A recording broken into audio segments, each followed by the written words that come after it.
It's hard to believe that what they say about this burning up as much gas as the whole town of Melbourne uses. It's, wow.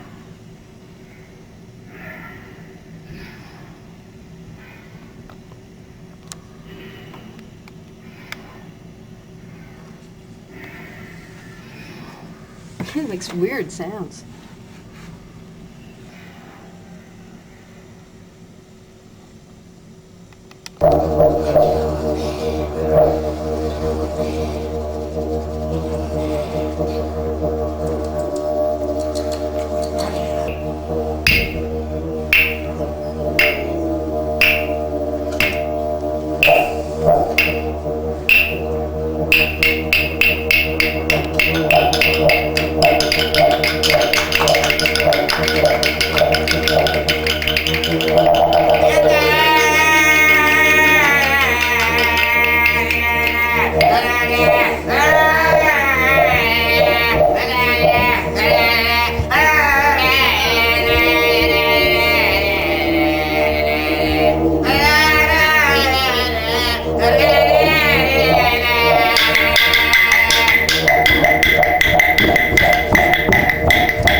Conference or symposium is okay to be held here today. So on behalf of my people and my elders, we welcome you to the land of the Wurundjeri people. But not only is it significant that it's okay to camp here, but when strangers come into our country, we give gifts of eucalyptus leaves, significant meaning that you people are welcome to participate in the taking of things that live under, over and through the eucalyptus leaves. So as a gesture, I'll present these to your Narangeri, or leader, meaning that these people are welcome and hope we do have a successful symposium and conference in the next few days.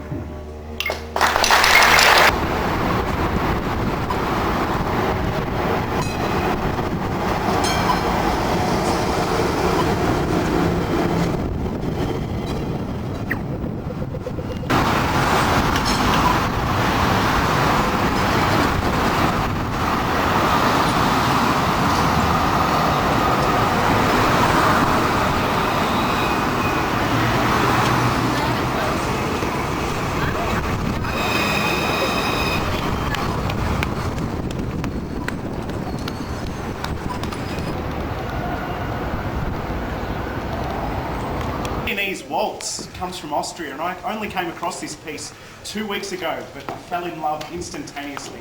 This is Wien, du Stadt meiner Träume, which means Vienna, the city of my dreams. Thanks, Kat.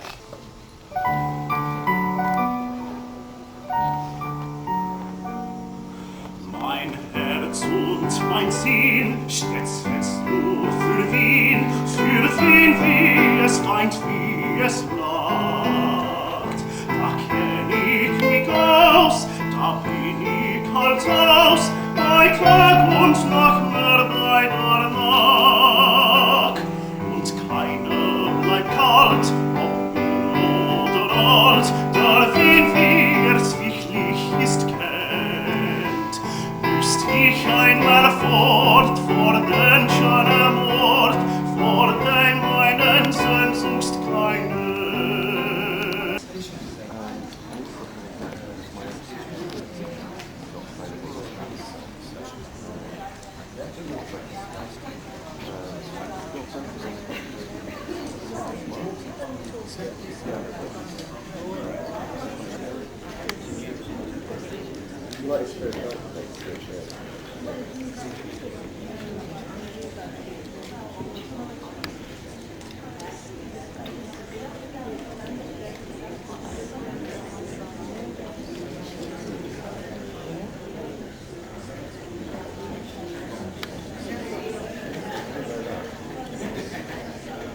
And tomorrow morning we have a women's choir.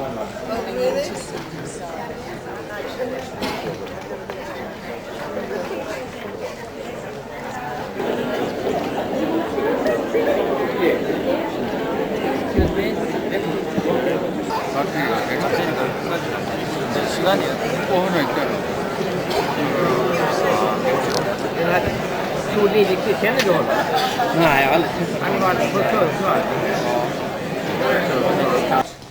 To decide how we can best manage the two areas of biological intervention or psychological intervention. Can they exist together?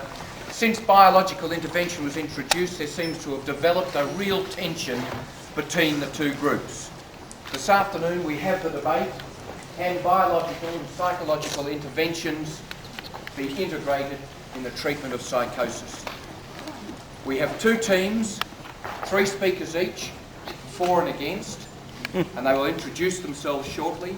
And then we have a panel of distinguished people who are going to challenge the speakers on their views and on their theses and put forward some propositions. If we get a little bit of time and the panel flags a bit, I'd like to ask some people in the audience if they've got questions to throw at either side. It's an interesting debate. At the end of the debate, we'll ask the audience to put their hands up and vote for or against. So let's commence. I want them to introduce themselves and just say a little bit about themselves. Dr. Brian Murphy. Well, you can just introduce yourself first. Sorry. Very keen, this small group, let me tell you, to get on and win this. Whistle for the kickoff. I'm a psychiatrist, psychoanalyst, psychotherapist working in the health service in the western part of London. Maybe that's enough. Dr. Wayne Fenton. I'm Wayne Fenton. I'm a psychiatrist from the United States. I worked for about 15 years at Chestnut Lodge Hospital in Rockville, Maryland, and then over the last 5 years for the U.S. National Institute of Mental Health. Andrew Jackson. I'm an academic. I'm a clinical psychologist who's worked for about 13 years full-time in the mental health system here. And the last 10 years I've been primarily in an academic role, but also involved in research activities with academia. That's the for team. The against team. Dr. Anne-Louise Silver. I'm a psychiatrist and psychoanalyst, now in private practice, but for 25 years until the lodge closed, a member of the medical staff and had other jobs there. Richard Bentham. I'm Professor of Experimental and Clinical Psychology at Manchester, and I have 3 qualifications for taking part in this debate. First of all, I don't have a medical qualification. Secondly, I have actually done some research on what people think of their drugs. And thirdly, I actually took a neuroleptic once as an experiment, and I was in for a week. Dr. John Root. I'm from New Zealand, and I probably said enough about myself this morning. You've been from New Zealand enough. That's it. I'm moving on to the rugby straight away, are we? Not much good at cricket. Alan Fells. This is our panel. I'm Alan Fells, and my daughter has schizophrenia, and I've also, until recently, been the head of the Competition and Consumer Commission in Australia. Now I have an academic job. David Clark. My name's David Clark. I'm the CEO of VICSA, which is Victoria's peak body for psychosocial rehabilitation services, which are in fact the future of mental health internationally. It's just that not everybody knows that yet. I do now. Grace. Grace Groom. I'm the CEO of the Mental Health Council of Australia. The Council is the peak non-government organisation in this country that represents the interests of the mental health sector. I'm Barbara Hocking. I'm Executive Director of SANE Australia, which is a national education and advocacy group. Jen. I'm the bad one. I'm Janet Maher, and I'm the person with schizophrenia, the token consumer here. And I guess I don't know how I came to be here.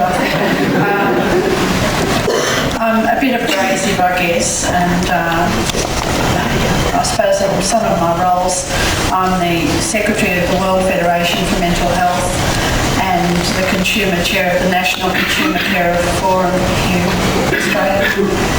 I work for the Psychiatric Rehabilitation Association as an employment director, and like David, I believe strongly in psychosocial rehabilitation.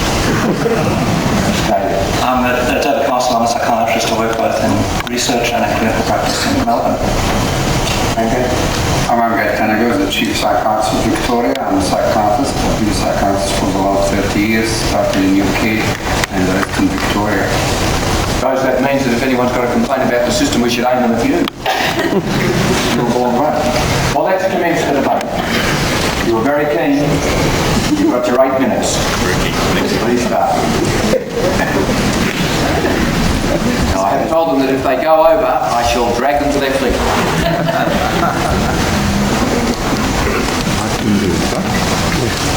Could I have the first PowerPoint, please?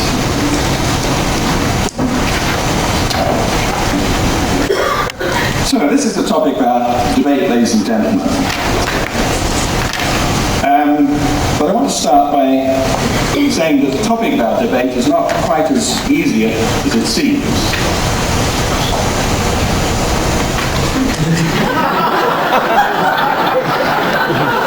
Australia still got the Queen as the head of state, and I'm told that this is because at the referendum the appropriate question was not asked. Australians were scared that the alternative to the Queen might be a politician. So, have the ISPS politicians asked us the right question, or is this a trick question? You might be thinking, that Martindale, he's already told you he's an analyst, he's bound to make it complicated. Or see some hidden meaning behind it. Right on. So, can biological and psychological interventions be integrated? Well, many of you will say, or maybe already have said, they can, because they are. They can because they are integrated in many places.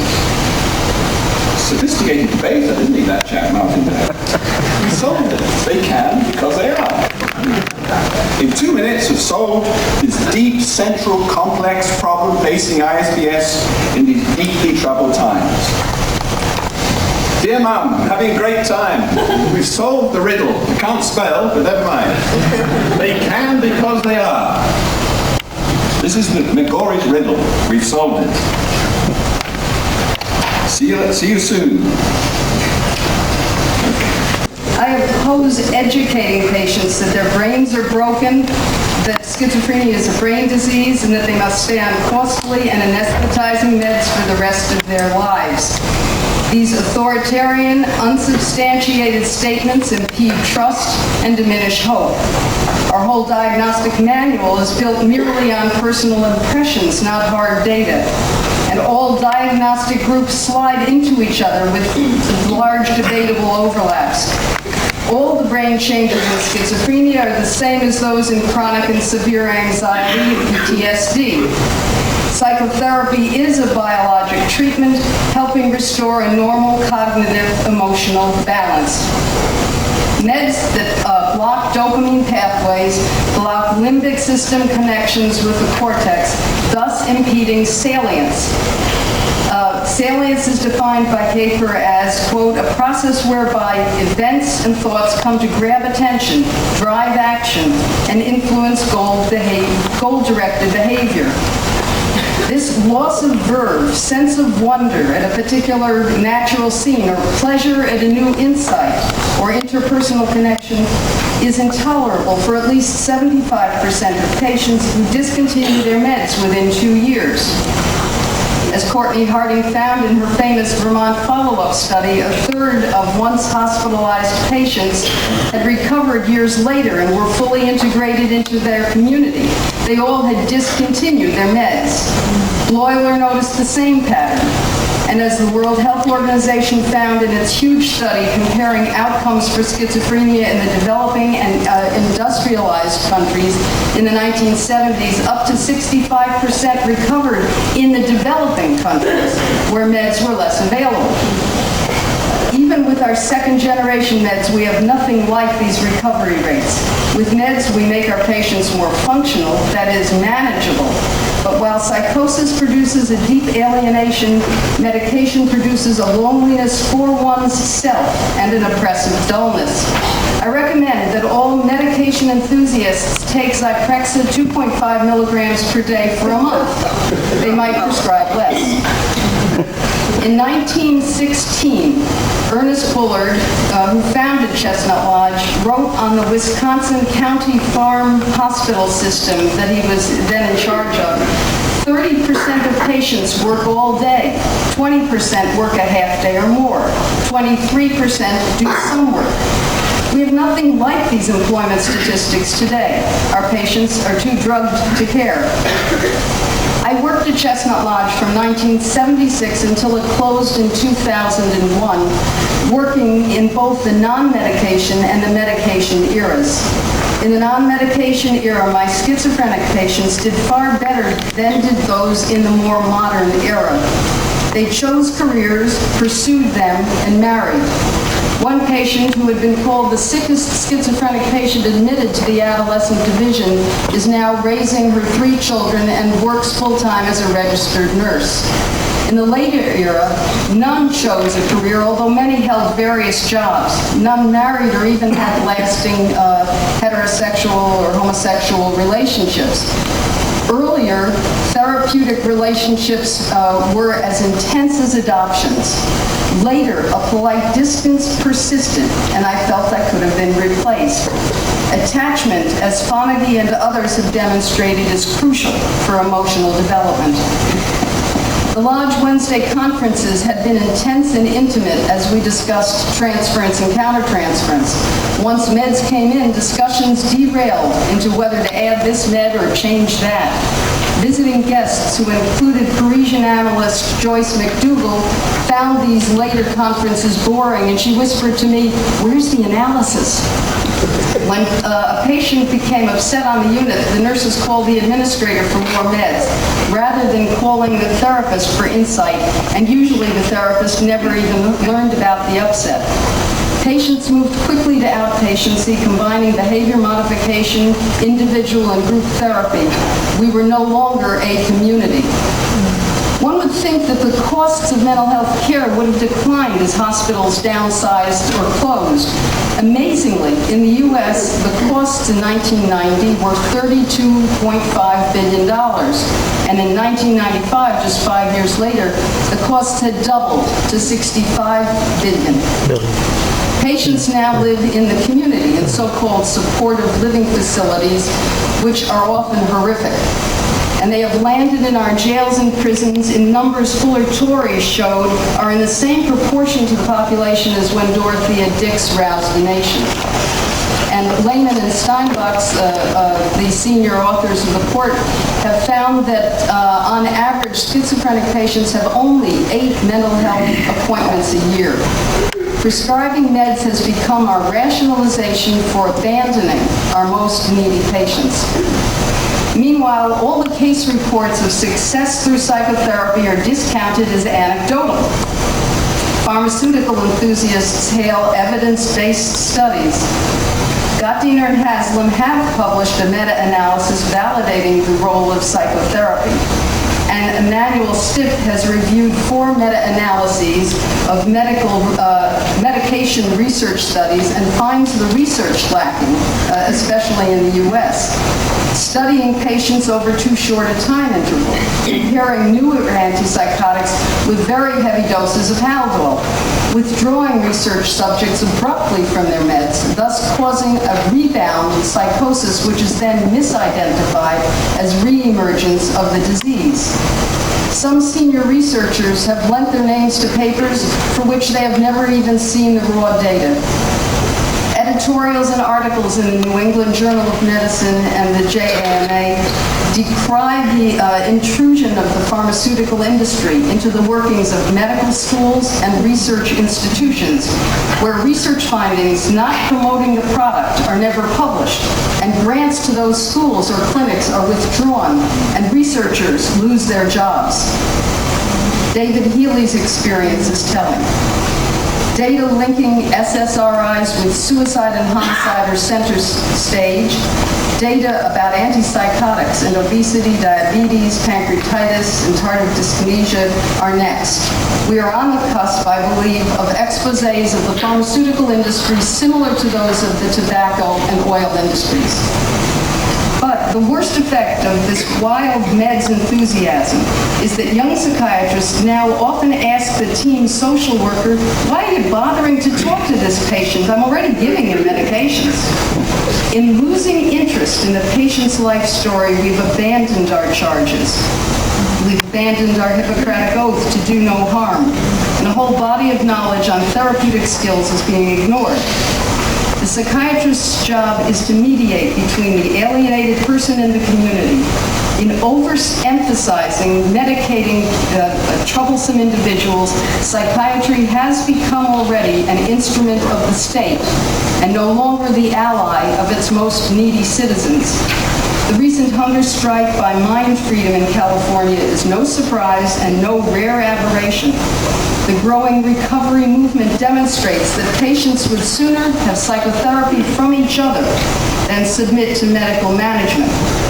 As Harold Searles predicted in 1975, quote, if the psychoanalytic movement itself takes refuge in what I regard essentially as a phenothiazine and genetics flight from this problem, then the long, dark night of the soul will have been ushered in, unquote. So I'll close quoting recently deceased Sally Cameron, a London nurse. Quote, a psychotherapist acts not so much as a skilled mechanic working on a machine, but as a caring and skilled gardener offering a nourishing environment in which living things are helped to do their own growing. A therapist therefore acts not as a controller, but as a facilitator, and this involves having the courage to take the lead from the patient, no matter how chaotic and seemingly senseless that may be. Now, since I haven't been stopped, I want to thank... You're about to incur your side $100,000 fine. I want to thank people, so it's worth... Well, we can do that maybe a little bit later. Okay. I've got references here.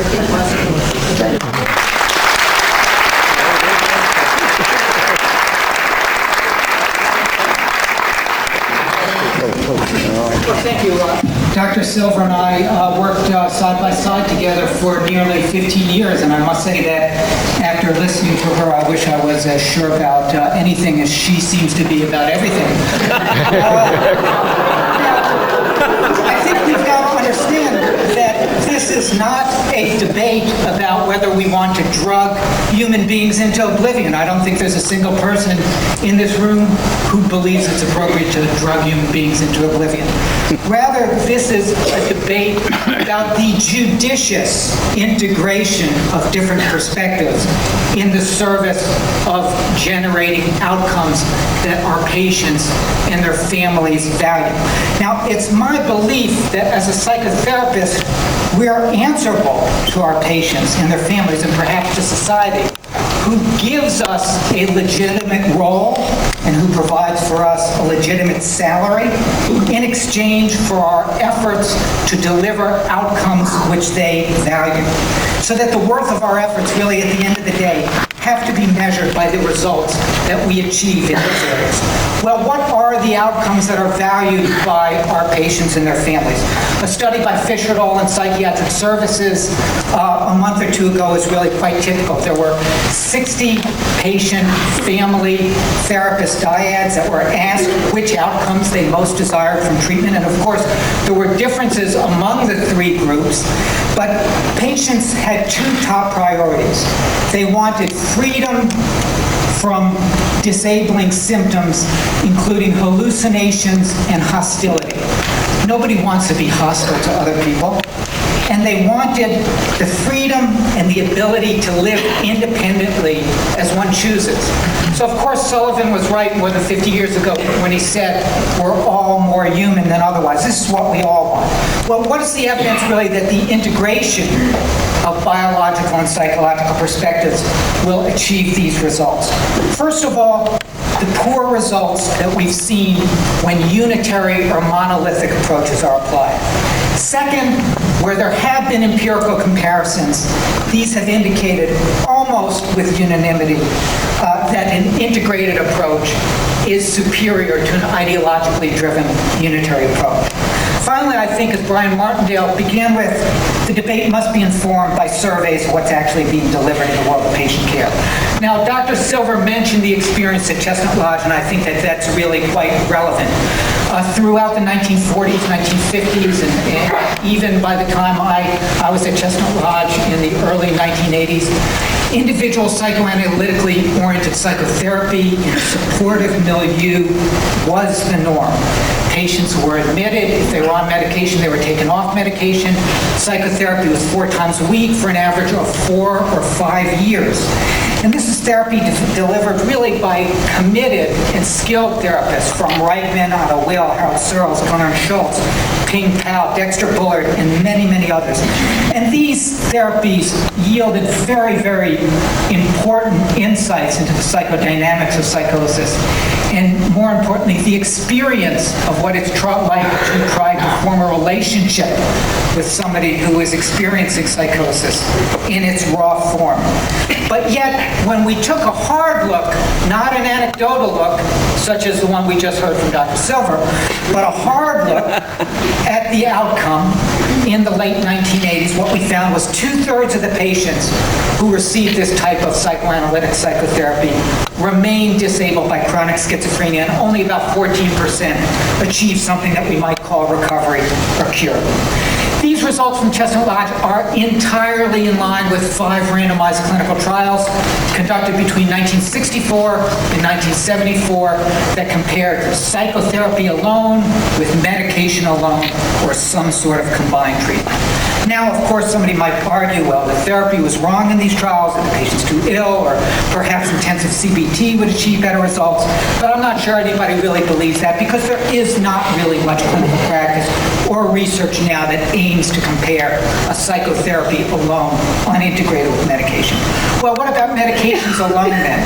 Certainly, in my review of studies of adherence, similar to what Dr. Silver pointed out, 55% of patients become non-adherent with medications over the course of a year. This figure by itself argues against biological reductionism and the mere application of medication. But fortunately, we don't have to rely upon it. There are many studies that directly compare combined integrated psychosocial plus medication versus medication alone.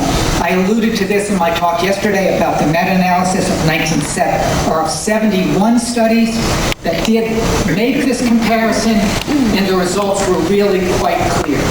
Patients receiving judicious combination of psychosocial treatment plus medication achieved an effect size 0.39 greater than patients with medication alone. Well, of course they should.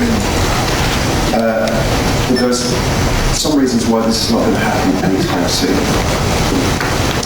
First of all, historically and even today, psychiatry has been over-reliant on drugs. So let's look at some of the evidence about this. Wayne has talked about the effectiveness of neuroleptics, and the good news is that neuroleptics are effective to some extent at reducing relapse in patients with psychotic disorder. But despite claims to the contrary, there is no real evidence that neuroleptics affect the long-term well-being of patients. The evidence is today that the patients of today are doing about as well in the long term as the patients in Craigman's time. So long-term benefits from these drugs have yet to be demonstrated.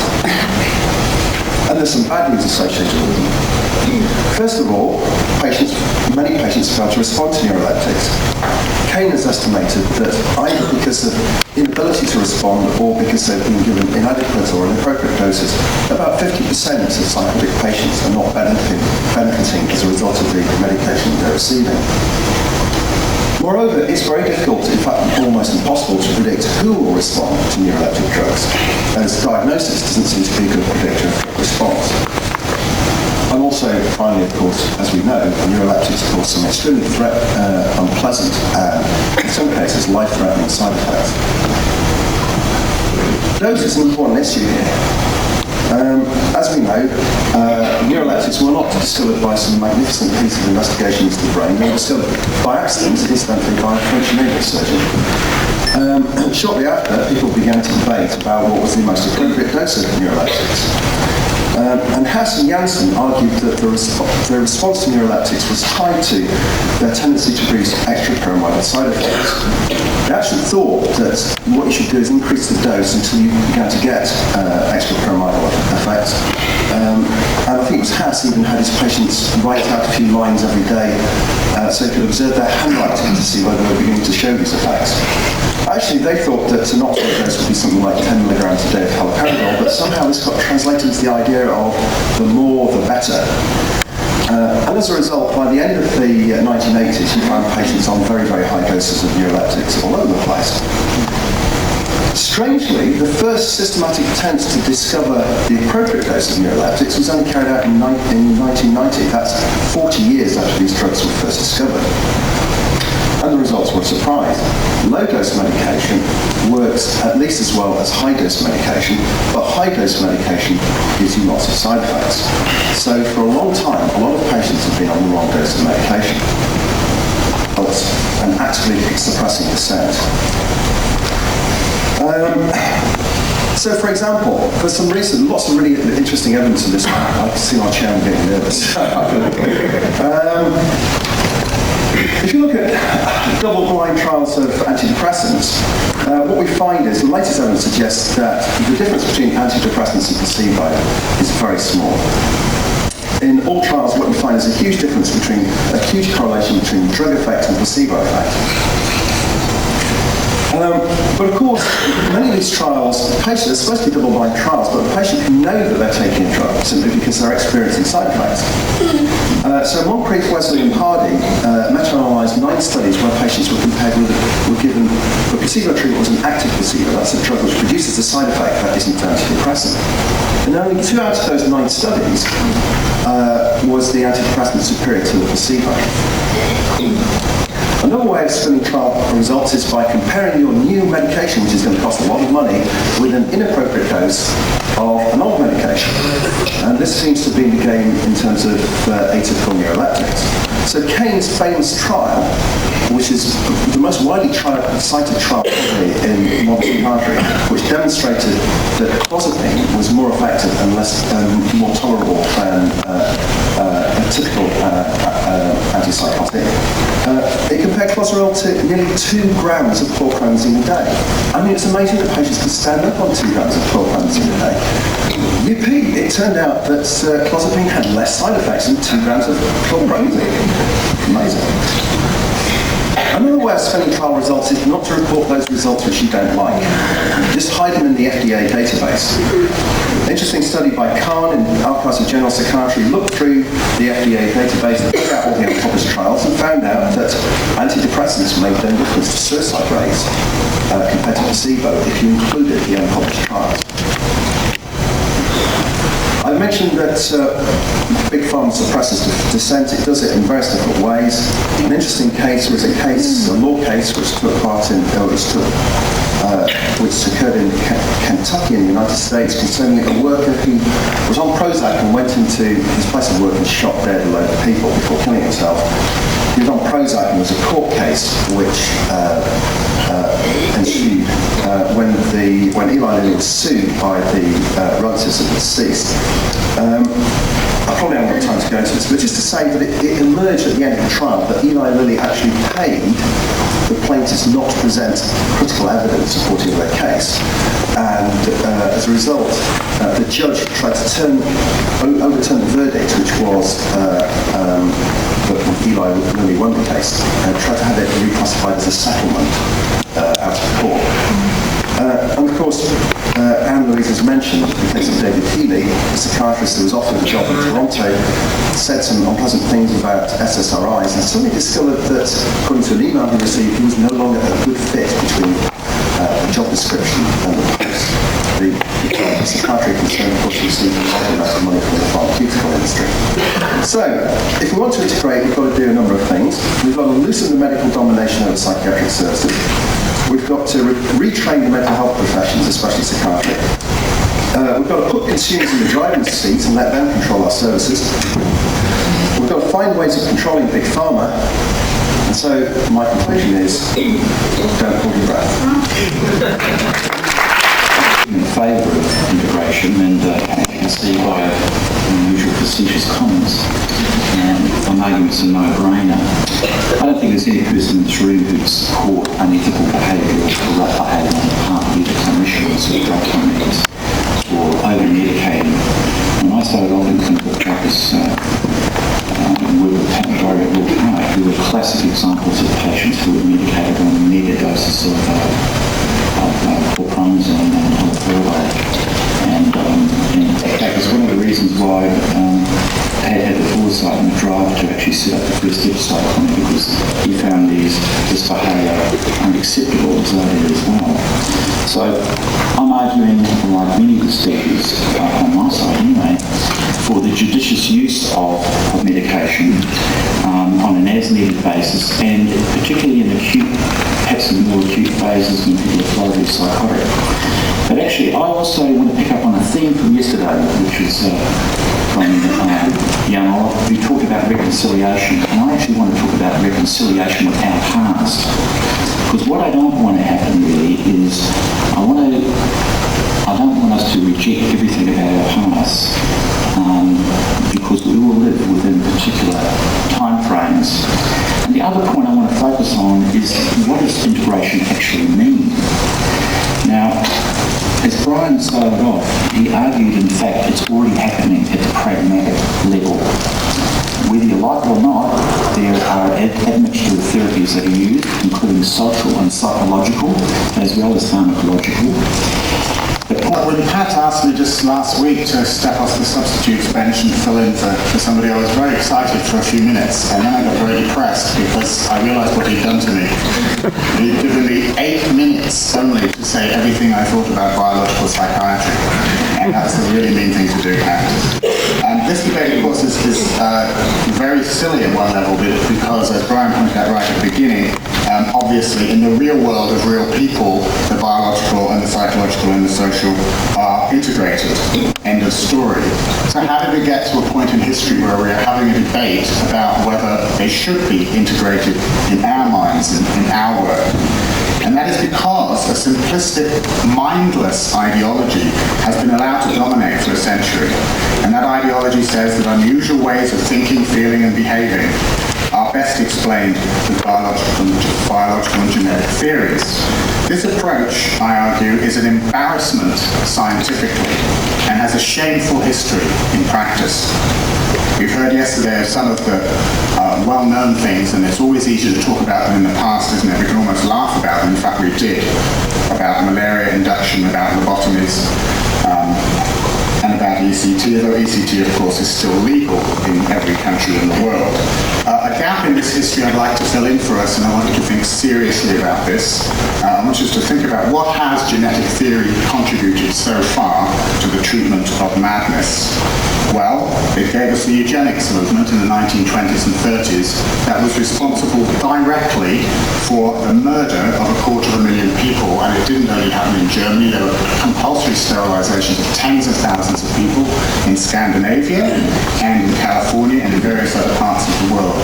What is this obsession with genetics? What are we going to do, Wayne, when we finally find that gene? Is the goal then to wipe it out and to narrow the gene pool? We've been there and tried that. And what is the gene for? It's not for schizophrenia. There's no such thing as schizophrenia. It may well be for heightened sensitivity to stress. Do we want a human race that is less sensitive to stress? Is that the goal of the genetic research? We're not killing people anymore, but in many parts of the world we're still conducting genetic counselling. And a very very sad story, an astonishingly sad story to that Second World War, the events in the Second World War, is when a lot of the survivors from the concentration camps got back to Israel. And this only came out last year in Time magazine, and it took a filmmaker to do it. The bizarre power of the medical model is so horrific that for 30, 40, 50 years after those survivors got back to Israel, they were living on back wards, diagnosed as schizophrenics, drugged up to the eyeballs. Even in Israel, they couldn't see what had caused their distress. And that is astonishingly sad. How do we get into this mess? Why is the biological and genetic model so dominant and so attractive? Well, first of all, we need, every culture has always needed a significant group, a group that is significantly different from us, so that we can put the madness over there and not think about it. Then there's the politics and the economics of it. The politics of it is that the medical model, so conveniently and beautiful, sweeps under the carpet issues that many politicians do not wish to think about, such as poverty, racism, violence against women and children. And our opponents. But I don't think that that is what this debate is really all about. Heard from our opponents are 5 straw men. Drugs are the answers to all problems. Patients should be brutalized, preferably by drugs. Patients' beliefs should be ignored, preferably drugged away. All psychiatrists are slaves to the medical industrial complex and preferably should be forced to take drugs as punishment. And finally, all medication research is fraudulent. Now, that is not what this debate is all about, and I think that what this debate is all about really is mind-brain dualism. Who wants to drug people into oblivion? Maybe that's true. There's quite a lot of people outside this room who are drugging people into oblivion. That's a fact. You've only got to walk onto a psychiatric ward and see it for yourself. You've only got to talk to patients and they'll tell you that a lot of them are being drugged into oblivion. It's just a fact. Wayne says biological psychiatry is not responsible for AIDS. I don't recall anybody saying that they were, actually. I don't think they're responsible for AIDS. And they also said they're not responsible for Holocaust, so we agree about that. It's not responsible for Holocaust either.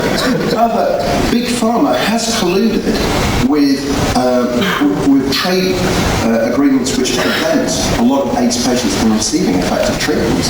And wellness and the associated disabilities in their lives, their experience is integrated, their treatment, their psychosocial experience, their family connectedness, the loss of hope, all of those things are.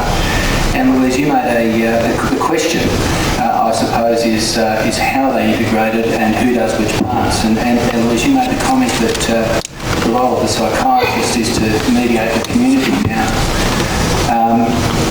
If I'm the coach of the Collingwood Football Club and I lose Anthony Rocket to suspension before the grand final, I don't pick Pat McGorry to play centre half forward to kick a few goals into the ground. What I meant with that is that the psychiatrist in working with the patient is helping not only the patient to be more comfortable in the community, but also for the community to be more welcoming of that patient, and that there's a middle staying on that course.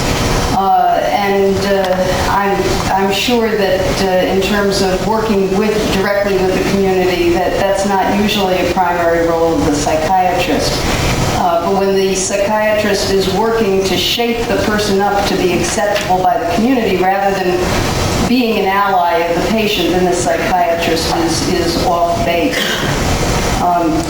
Now I wanted also to comment about